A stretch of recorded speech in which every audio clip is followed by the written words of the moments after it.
underestimate to what extent privileged, especially white women, are willing to sacrifice their children for the altar of status. For them, having a trans kid is like winning the lottery, right? And you laugh, but it's really the case. It's very disturbing.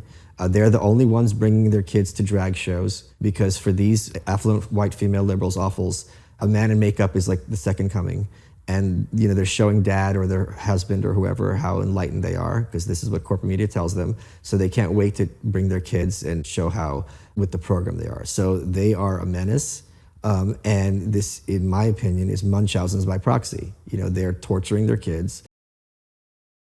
Not talking about as a society that you think we really should be. There is a really sick online culture of Reddit and different social media where they're all affirming each other in a very female empathetic way, and it's making people feel worse and worse and worse. So it's kind of toxic empathy where everybody's, oh, it's really hard for you, oh, it's really hard for you, and nobody is willing to do the hard, challenging conversation. Everybody is so empathetic and kind to each other, and it's all, oh, don't worry. It's very unnourishing because nobody will give it to you straight. Truth has a value. Yeah, and depth has a value, and it's vacuous. I think there's a real, genuine, toxic culture. I know everybody says it, but I think we're not talking about just how toxic it is to be a teenager these days. I think it's really hard.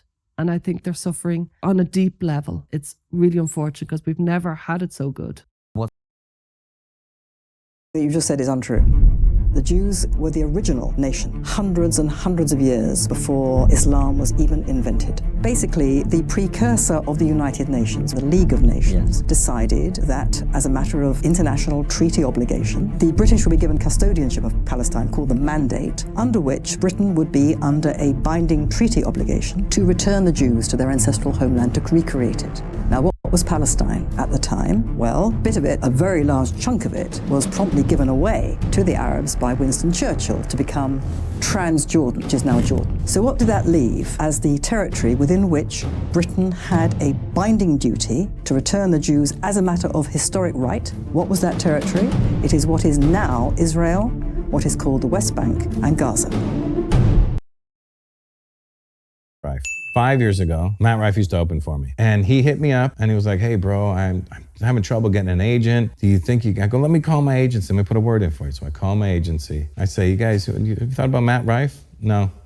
I go, what do you mean? Do you know him? Yeah, we're familiar. I go, the kid's a home run. He's really good looking, really funny. He's young. He's a great kid. He's not a dickhead. I go, he's got I'm telling you, the kid is a star and whoever takes him is going to make a lot of money. The kid is a star. And they were like, no, we're going to pass.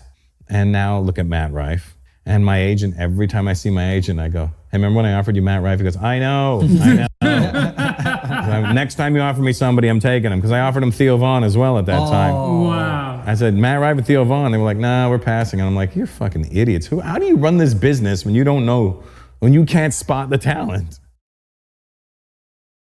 3 big Indian dudes surrounded me pushed me up against the wall, surrounded me. There's one here, one in front of me. And they're like, we don't like the jokes you're making and you don't disrespect. And I'm like, and the guy's poking me, and as soon as I just went, pop, pop, pop, and I just got the fuck out of there. I hit all 3 of them and I ran out the fucking club. Really? So even back then... Wait, are you being serious? Yeah. You beat up 3 Indian dudes? 3 dudes. I was surrounded. I had no choice. If I didn't do that, they're going to beat the shit out of me.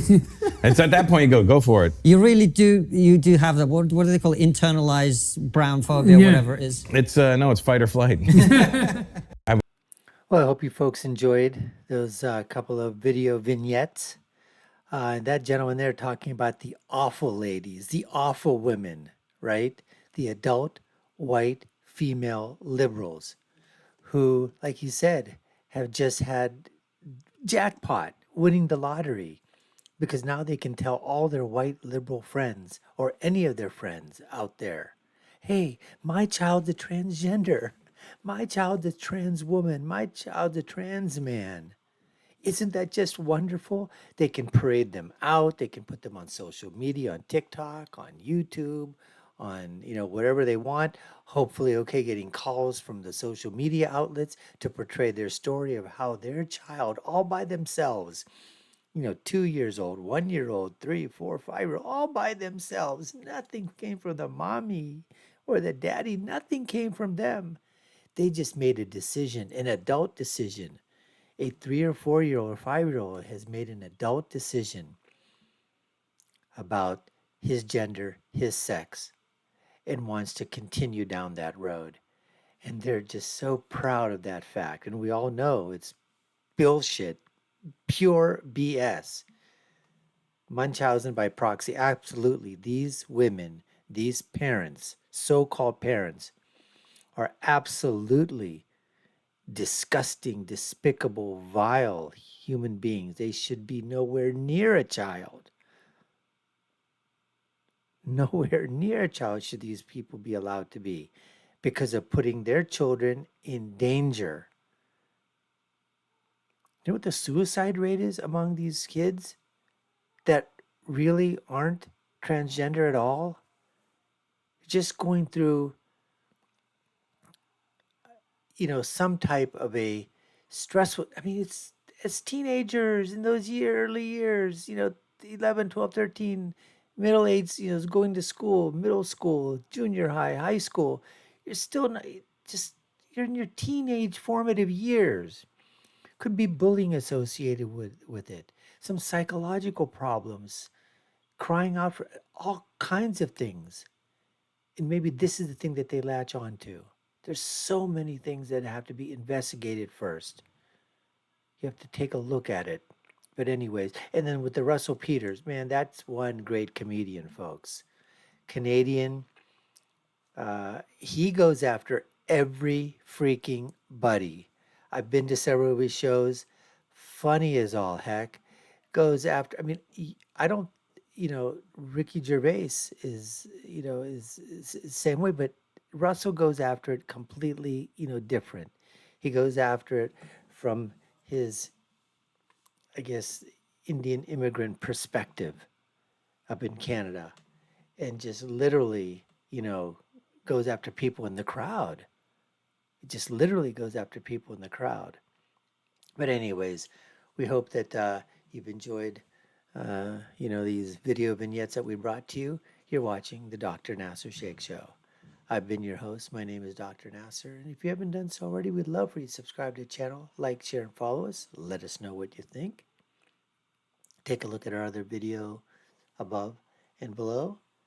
I'll leave with my final thought, which is, when you're right, you're right.